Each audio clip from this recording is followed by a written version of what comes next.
बिस्मिल्लाहिर्रहमानिर्रहीम। मेरी बीवा माँ हर रोज 10 खजूरें अपने दुपट्टे के पल्लू में बांधकर कब्रिस्तान चली जाती और सबसे नजर बचाकर वो खजूरें अब्बा की कब्र से थोड़ी मिट्टी हटाकर नीचे दबा देती। मुझे अम्मा की यह हरकत काफी अजीब लगती। अब मुझे अम्मा पर शक होने लगा था। मैंने अम्मा से पूछा तो वो घबरा कर कहने लगी, इससे तेरे अब्बा रोज मेरे ख्वाबों में आते हैं। मुझे अम्मा की बात मजाक से ज्यादा और कुछ न लगी। 2 हफ्ते बाद अचानक दरवाजे पर दस्तक हुई। मैंने जो ही दरवाजा खोला तो आगे का मंजर देखकर मेरी रूह कांप उठी, क्योंकि वहां तो अब्बा। यूं तो मेरी जिंदगी आसानी से गुजर रही थी, मगर एक वाक़ये ने मुझे हिला कर रख दिया था। मैं अपने माँ बाप के साथ हंसी खुशी मीरपुर गांव में रहती थी, मगर मैं कहाँ जानती थी कि एक हादसे के चलते मुझे इतना कुछ बर्दाश्त करना पड़ेगा। मेरा नाम मेहरबानो है। मैंने अपने वालिद की हमेशा इज्जत की है और मैं अपने वालिदैन के साथ एक अच्छी जिंदगी गुजार रही थी। मेरी उम्र उस वक्त 15 साल थी जब मेरी माँ ने मुझे शहर के एक स्कूल में दाखिल करवा दिया और फिर मैं वहीं रहने लगी। न जाने मेरी माँ ने मेरे साथ ऐसा क्यों किया था। खैर, मैं दिल लगाकर अपनी पढ़ाई पर ध्यान देती थी और अच्छी पढ़ रही थी। गर्मियों की छुट्टियां हुई और मैं घर लौटी तो अगली खबर जो सुनने को मिली, मेरे तो होश ही उड़ गए थे। बात ही कुछ ऐसी थी, मेरे वालिद साहब इंतकाल कर गए थे। मैं हैरानगी से मां की जानिब देख रही थी। इस बात को 5 माह गुजर चुके थे। तमाम मोहल्लेदारों ने मुझे अफसोस भरी नजरों से देखा था, मगर मैं मां की जानिब गुस्से और हैरानगी से देख रही थी कि उन्होंने मुझे क्यों नहीं बताया। आखिर मैंने जब मां से पूछा तो उनकी बात ने जहां मुझे हैरान किया वहीं दुख भी पहुंचाया। वो बोली कि उन्होंने मुझे इसलिए ना बताया कि मैं डिस्टर्ब हो जाऊंगी और मेरी पढ़ाई का हर्ज होगा, क्योंकि मेरे इम्तहानात थे। मुझे मां से गिला भी था। इम्तहानात तो होते रहते हैं, मगर मैं अपने बाबा को आखिरी बार देख ही लेती। खैर, मैंने ये फैसला किया कि मैं अब यहीं गांव में ही रहूंगी, हरगिज अब वापस नहीं जाऊंगी। मेरी मां इस बात के लिए ना मानी, लेकिन छुट्टियां थी सो अभी तो मुझे यहीं गुजारनी थी।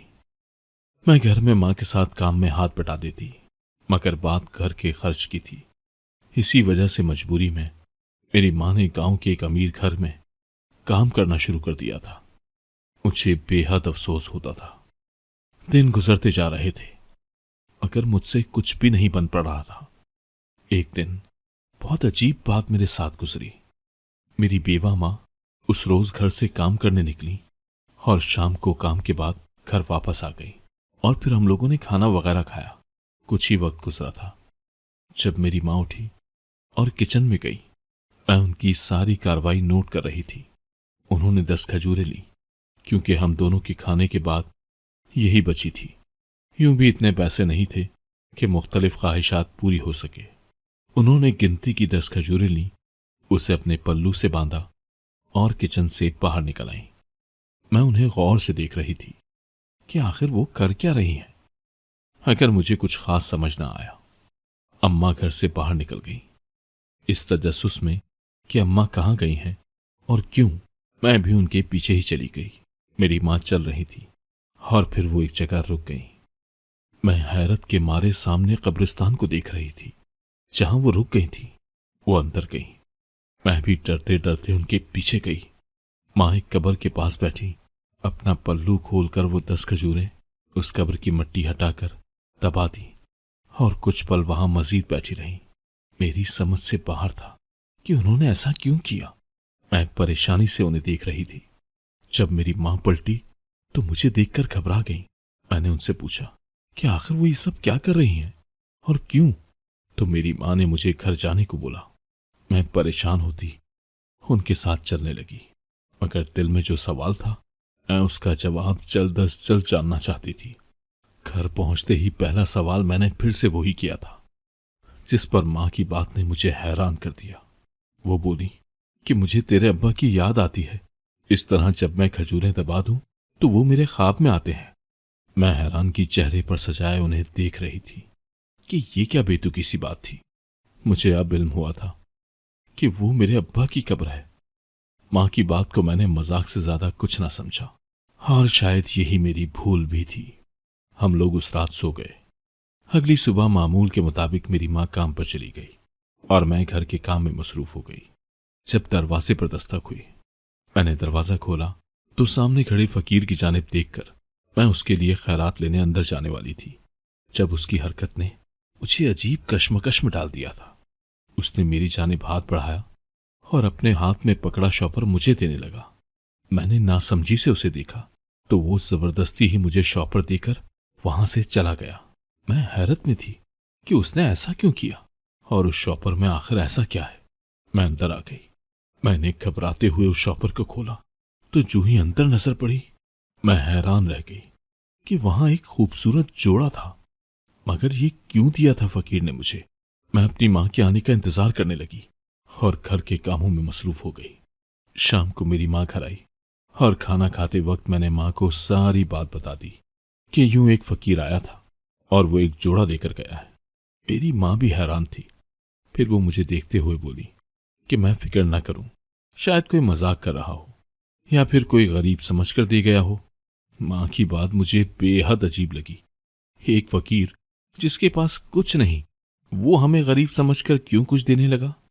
मगर माँ ने यह कहते हुए टाल दिया कि क्या पता वो जानना चाहता हो कि कौन इन चीजों का असल हकदार है, इसीलिए किसी ने रूप बदला हो या ऐसा ही कुछ। मैं फिक्र ना करूं, माँ तेजी से बोली और फिर किचन में चली गई। मैं हैरत से माँ को देखने लगी। माँ से मजीद बहस करके मैं उन्हें नाराज नहीं करना चाहती थी। एक माँ ही तो बाबा के जाने के बाद मेरा सहारा था। और फिर माँ ने कल की तरह पल्लू में खजूरें बांधी और घर से निकल गई। मगर इस बार हैरान कर देने वाली बात यह थी कि माँ ने अपनी मुट्ठी में कोई और चीज भी रखी थी। न जाने वो क्या थी, मैं वो देख नहीं पाई थी।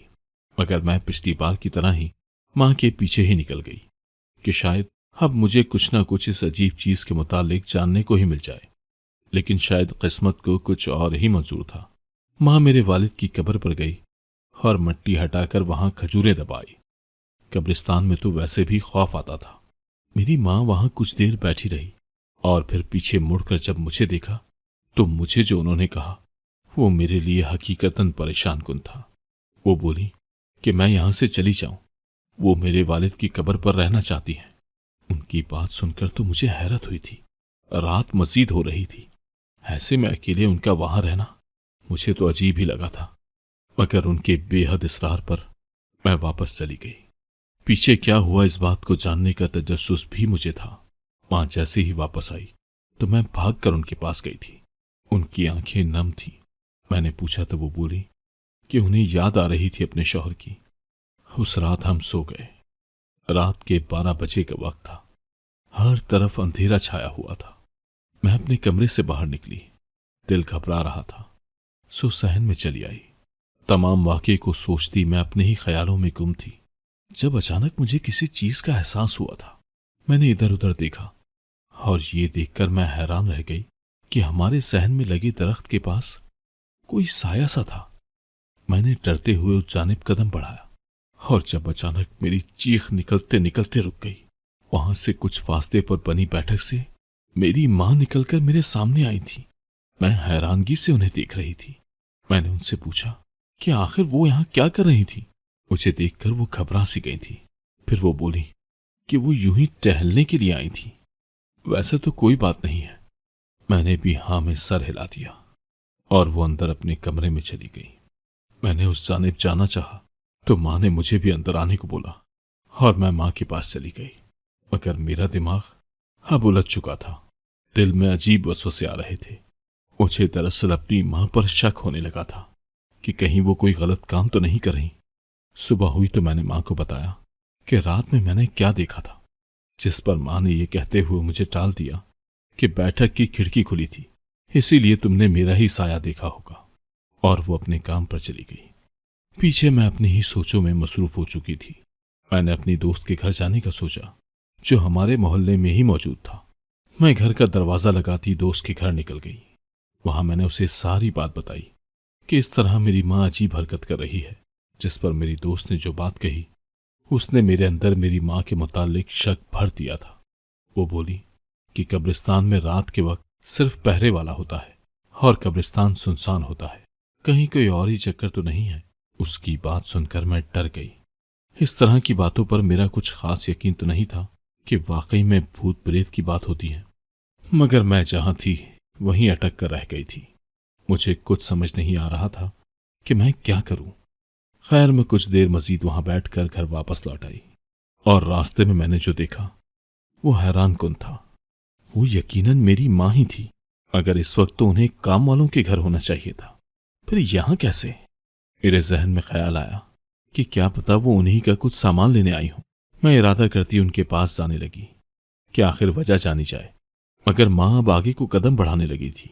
मेरे दिल में ख्याल आया कि क्यों ना माँ का पीछा किया जाए, शायद कि कोई बात मेरे हाथ ही लग जाए। तब मैंने माँ का पीछा करना शुरू किया और उस वक्त मैं हैरान रह गई जब उन्हें उस दुकान में जाते देखा। मैं बाहर छुपकर माँ की तमाम हरकतें नोट कर रही थी। माँ ने मतलूबा चीज ली और बाहर निकल आई। मैं वहां से सीधा अपने ही घर आई थी और माँ का इंतजार करने लगी कि क्या पता जो हुआ है और माँ ने जो चीज खरीदी है माँ मुझे बता ही दे। मुझे काफी देर इंतजार करना पड़ा था और आखिरकार माँ आ ही गई। हमने मिलकर खाना खाया और मैं इंतजार में ही रही कि माँ मुझे कुछ बता दे, मगर ये देखकर मैं हैरान हो गई कि माँ ने फिर से खजूरें ली और पल्लू से बांध ली। यानी वो मुझे कुछ भी बताने का इरादा नहीं रखती थी। मगर ऐसा क्यों? जरूर कोई तो ऐसी बात थी जो माँ मुझसे छुपा रही थी। माँ चली गई और जाते हुए वो मुझसे बोली कि मैं उनके पीछे ना आऊं, वरना उनसे बुरा कोई नहीं होगा। माँ ने पहली बार मुझे इस तरह सख्त लहजे में कहा था। मैं तो परेशान हो गई थी कि आखिर माँ ने ऐसा क्यों बोला और मैं उनके पीछे क्यों नहीं आ सकती। माँ के जाने के बाद मुझे किसी तौर चैन नहीं मिल रहा था।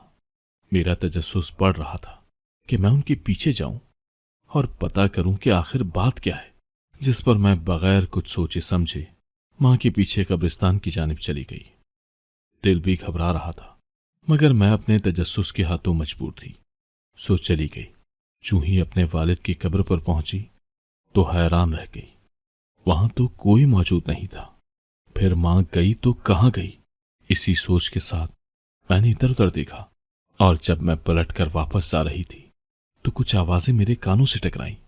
वो मेरी माँ की आवाज थी जो दूसरी जानिब से आ रही थी। मैं आहिस्ता आहिस्ता वहां पहुंची तो गोया अगले मंजर को देखकर मेरे पैरों तले से जमीन ही निकल गई। वहां एक और औरत थी, साथ में दो आदमी थे और जब गौर किया तो उनमें से एक आदमी तो वही फकीर था। मैं हक्का बक्का खड़ी थी कि आखिर ये क्या माजरा है, ये चारों वहां क्या कर रहे हैं।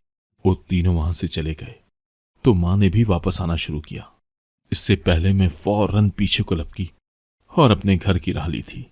मैं फौरन जल्दी जल्दी कदम उठाती घर पहुंची थी और आकर कमरे में सो गई। मुझे यकीन नहीं हो रहा था कि जो कुछ मैंने देखा वो सब सच था। क्या वाकई मेरी माँ उनके साथ मिलकर कोई गलत काम कर रही थी या फिर कोई और ही बात थी? माँ आई तो उन्होंने एक नजर मेरे कमरे को देखा। मुझे सोया हुआ समझकर वो अपने कमरे में चली गई। सोच सोच कर मेरा दिमाग सुन्न हो रहा था। मुझे नींद ही नहीं आ रही थी। कुछ घंटे बीत गए। रात का आखिरी पहर था जब मैंने माँ को अपने दरवाजे के सामने से गुजरते देखा। मैं फौरन उठी थी और माँ के पीछे जाने का सोचा, मगर मैं ठिठक कर रह गई। वो सीढ़ियों के पास आ रही थी। उन्होंने एक नजर पीछे मुड़कर देखा जैसे वो कुछ छुपा रही हो और फिर फोन निकाल लिया। वो किसी से बात कर रही थी। डरते हुए मैंने नजदीक जाकर सुनने की कोशिश की कि आखिर वो इस वक्त किससे बात कर रही हैं। और जब मैंने माँ के अल्फाज सुने तो वो मुझे उलझा गए थे।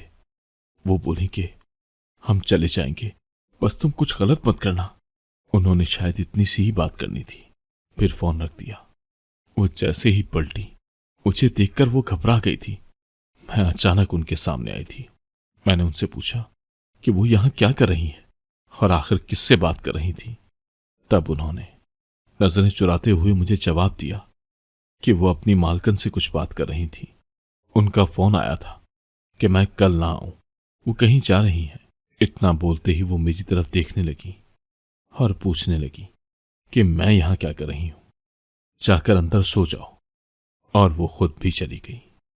मैं भी उनके पीछे ही चली गई, मगर मुझे पता था कि उन्होंने मुझसे झूठ बोला है, क्योंकि बात कुछ और ही थी, मगर वो मुझसे छुपा क्यों रही थी।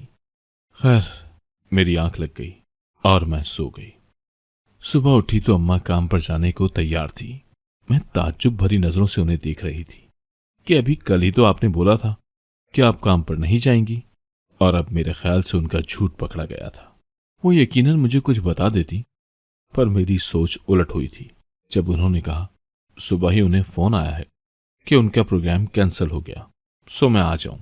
वो मुझे घर का ख्याल रखने का बोलकर खुद काम पर चली गई, मगर मैंने इरादा बना लिया था कि मैं जरूर उनके राज से पर्दा उठाऊंगी। अगर वो कुछ गलत कर रही हैं तब भी, और अगर कोई दूसरी बात है तब भी, वो मुझे जरूर पता होनी चाहिए। यूं मैं अपने जहन में तरतीब देने लगी कि मैं कैसे इस सब का पता करूंगी, मगर शायद मेरी किस्मत में कुछ और ही लिखा था, जिसने मेरी इस कहानी का रुख ही मोड़ दिया था। शाम को जब मेरी मां घर आई तो खाने से फारिग होकर वो इस मर्तबा कहीं नहीं गई थी। मैं हैरानी से पहलू बदलती उन्हें देख रही थी कि वो कहीं जाएंगी, मगर वो कहीं ना गई। आखिर मैंने उनसे पूछ ही लिया कि वो यहां क्यों बैठी हैं, आज उन्हें कब्रिस्तान नहीं जाना।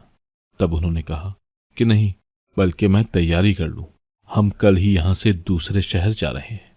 मैं हैरान थी कि ऐसा क्यों कहा माँ ने, और यूं अचानक किसी दूसरे में शिफ्ट होने का क्या मतलब था भला। मैंने माँ से वजह पूछी तो उन्होंने मुझे कुछ ना बताया, जिस पर मुझे बहुत गुस्सा आ चुका था। मैंने साफ मना कर दिया कि जब तक वो मुझे बताएंगे नहीं, मैं यहां से कहीं नहीं जाऊंगी। ऐसे ही चंद दिन गुजर गए, लेकिन मेरी माँ ने मुझे कुछ ना बताया, और शाम को फिर वही 10 खजूरें पल्लू से बांधकर कब्रिस्तान चली जाती, ये सोचते हुए कि उनके शौहर उनके ख्वाब में आएंगे। मगर मुझे तो महज ये अजीब तर बात महसूस होती थी, जिस पर मुझे यकीन ही नहीं था। वो सिलसिला दोबारा चल पड़ा। माँ ने मुझे कई मर्तबा कहा कि मैं उनकी बात मान लूं और यहां से चलूं, मगर मैं भी जिद पर अटकी रही। मैं अपनी माँ को दुख पहुंचाना नहीं चाहती थी, मगर मेरी यही सोच थी कि शायद इस तरह वो मुझे अपने अजीब रवैये का राज ही बता दें कम अज कम। चंद दिन ऐसे ही गुजर गए, मगर ना तो माँ ने कुछ बताया और ना ही मैं अपनी जिद से हटी। माँ ने कहा भी कि वो ये बात फिलहाल मुझे नहीं बता सकती। खैर, एक दिन माँ काम पर गई और मैं पीछे घर के कामों में मसरूफ हो गई। मैं अपने काम में ही लगी हुई थी जब दरवाजे पर दस्तक हुई। मैंने जो ही दरवाजा खोला तो अगला मंजर देखकर मेरी रूह तक कांप गई थी। ऐसा कैसे मुमकिन था? वहां तो मेरे अब्बू खड़े हुए थे। वो फौरन से पहले अंदर आए थे। उन्होंने जोर से दरवाजा बंद किया और मुझे देखते हुए बोले, मैं यहां से दूसरे शहर चली जाऊं। मैं हैरानगी से उन्हें देख रही थी कि वो तो इस दुनिया से रुखसत हो चुके थे। मुझे तो यही बताया गया था, फिर वो यहां मेरे सामने कैसे खड़े थे? तो क्या वो सब झूठ था? मगर क्यों क्यों ऐसा झूठ बोला गया था मुझसे? अभी चंद ही पल गुजरे थे जब मेरी माँ भी आ गई। मैं उन दोनों को हैरानगी से देख रही थी। आखिर मैंने हिम्मत करके अपनी माँ से पूछा, ये सब चल क्या रहा है? जिस पर मेरी माँ ने मेरे वालिद की जानिब देखा, और फिर मेरे वालिद ने मुझे बताना शुरू किया था। मैं अच्छे खानदान से ताल्लुक रखता था, मगर मुझे तुम्हारी माँ से मोहब्बत हो गई। मेरे घर वालों ने इस रिश्ते के लिए इनकार कर दिया, क्योंकि ये हैसियत में हमसे कमतर थी। अगर मोहब्बत कहाँ कुछ देखती, सो मैंने घर से भागकर तुम्हारी माँ से शादी कर ली। मुझे इस चीज का अफसोस है, मगर मैं क्या करता? मैंने अपने घर वालों को मनाने की बहुत कोशिश की थी। उसी दिन मेरा रिश्ता तय होने वाला था। मेरे वालिद ने इस बात को अपनी आना का मसला बना लिया और मेरे पीछे अपने आदमी लगा दिए। मैं यहां आकर छुप गया, अच्छी जिंदगी गुजारी, मगर न जाने कैसे उन्हें खबर हो गई कि मैं यहां पर मौजूद हूं। वो तुम तक ना पहुंच जाए, इसलिए हमने तुम्हें इन सबसे दूर रखा। हमारा मकसद तुम्हारी हिफाजत था। एक दिन तो वो हमारे मोहल्ले में पहुंच गए थे, तब उनसे बचने के लिए मैंने मौत का नाटक किया। अगर इस बात की खबर कब्रिस्तान में पहरा देने वाले आदमी को हो गई, हमें उसे भी पैसे देने पड़े, मगर वो इतना लालची ना था। उसने हमारे यहां से निकलकर दूसरे शहर में रहने का बंदोबस्त कर दिया है। बस हमें यहां से जाना है। अब तुम मान नहीं रही थी बेटा, इसीलिए मुझे सामने आना पड़ा, वरना मैं वहां तुम्हें सब कुछ बता देता।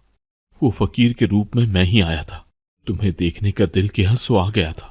तुम्हारी माँ कुछ पैसे और चंद खजूरें रख देती थी जो मैं उठा लेता था, और उस दिन मोबाइल की दुकान पर मोबाइल लेने भी ये मेरे लिए ही गई थी ताकि मुझसे राब्ता कर सके। बाबा बोलकर खामोश हो गए। वो शर्मिंदा थे, मगर मुझे हैरत थी कि क्या मोहब्बत करना गुनाह होता है? हाँ, वालिदैन हमारे लिए जो भी फैसला लेते हैं वो ठीक होता है, मगर उन्हें चाहिए कि बच्चों की बात भी सुने। मेरी माँ को देखकर मुझे यूं लगा जैसे मेरे वालिद ने बिल्कुल ठीक फैसला लिया। जो हर किस्म के हालात को बर्दाश्त करती उनके साथ खड़ी थी। हम लोग वहां से दूर चले गए बगैर किसी को कुछ भी बताए। शायद अब मेरे दादा अब्बू हमें ढूंढ ना पाए, मगर मुझे अफसोस था कि मैंने इतने माह अपने वालिद के बगैर गुजारे। आज हम एक अच्छी और खुशी भरी जिंदगी गुजार रहे हैं। मेरे ख्याल से जो उन्होंने किया वो कहीं ना कहीं गलत था, मगर पूरी तरह नहीं। जहां मेरे वालिद भाग रहे थे वहीं उन्हें भी चाहिए था कि वो सच्चे दिल से मेरे दादा से माफी मांगते। क्या पता वो माफ ही कर देते। और मेरे दादा को भी चाहिए था कि उनकी मोहब्बत को समझते। इंसान अपने खुलूस और इखलाक से पहचाना जाता है, ना कि अपनी दौलत से। अगर आपके पास कई हिस्से दौलत के हैं मगर आपके पास बात करने को एक इखलाक नहीं है, तो आपसे ज्यादा गरीब इंसान इस दुनिया में कोई नहीं है। आप हर किसी को ये नहीं बताते रहेंगे कि हमने इतनी पढ़ाई की है, इतनी डिग्रियां हैं, बल्कि अब आपका इखलाक ही सबको बताएगा कि आप अनपढ़ हैं या पढ़े लिखे जाहिल। सो दौलत और हैसियत से कभी किसी को मत तोलिए। अगर आप मेरी जगह होते तो अपने वालिद को क्या करने का बोलते?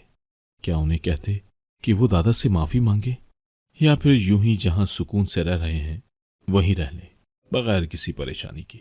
अपनी राय का इजहार जरूर कीजिएगा। नाजरीन, अगर आपको हमारी आज की ये कहानी पसंद आई तो इसे अपने दोस्तों के साथ शेयर करना मत भूलिएगा। और अगर आप हमारे चैनल पर नए हैं और अभी तक आपने हमारा चैनल सब्सक्राइब नहीं किया तो सबसे पहले हमारे चैनल को सब्सक्राइब जरूर करें